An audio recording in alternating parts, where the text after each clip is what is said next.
তই তাইৰ লগত যি কৰিলি ভুল কৰিলি কিন্তু কি ভুল কৰিলো মই? চা ভুলটোতো তই কৰিছ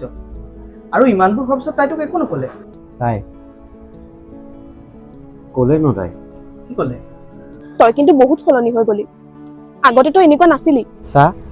মই আমাৰ ৰিলেশ্যনটোৰ আগতে একো ফিল নকৰা হ'ল আৰু সেইকাৰণে তোক এইটো কথা ডাইৰেক্ট কৈ দিছোঁ কি ডাইৰেক্ট কৈ দিছো হা আৰু কিয় ফিল নকৰা হলি তোৰ অফিচৰ মীনাক্ষীৰ কাৰণে বাদ দে নাই এতিয়া এইবিলাক আৰু এইবোৰ তই এতিয়া যিমানেই ভাবিবি তোৰ নিজৰে কষ্ট হ'ব এতিয়া মানে তোৰ মীনাক্ষীক ভাল লাগিছে কিবা হ'লি নেকি তই মীনাক্ষী মোৰ জাষ্ট অফিচৰ ভাল ফ্ৰেণ্ড হয় তাৰ বাহিৰে একোৱেই নহয় তেতিয়াহ'লে হ'ল কি মানে তাই আজি এমাহমানৰ পৰা বেলেগ এটা ল'ৰাৰ লগত ৰিলেশ্যনত আছে কি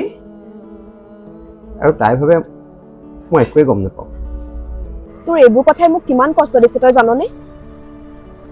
তই মোক মিছাতে কিয় ইমান আশা দিলি এই নাটকবোৰ কেলৈ ক'ব লাগে কচোন কি দৰকাৰ এইবিলাক কোৱা মোক ডাইৰেক্ট কোৱা হ'লে মই আঁতৰি দিলোহেঁতেন ন তই তাক নকলি কেলে যে তই চব গম পাৱ তাইক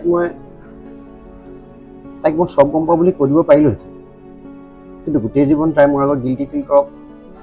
সেইটো মই কেতিয়াও নিবিচাৰোঁ চা মই মানি লৈছোঁ ন মই ভুল কৰিছোঁ তোৰ লগত পাৰিলে মোক মাফ কৰি দিবি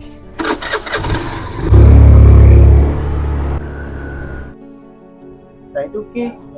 এবাৰো নৰখালে কেতিয়াবা মানুহক আমাৰ লাইফৰ পৰা গুচি যাবলৈ এটা ৰিজনেই লাগে আৰু সেই ৰিজনটো যেতিয়া পাই যায় ন গুচি যায় মানুহ তাই মোক নৰখালে আৰু ময়ো ৰৈ নিদিলোঁ তই কি তাইক এতিয়া ভাল নাপাৱ নেকি কিয় নাপাওঁ কিন্তু তাইক ভাল পাবলৈ এতিয়া আৰু মোৰ তাইৰ প্ৰয়োজন নাই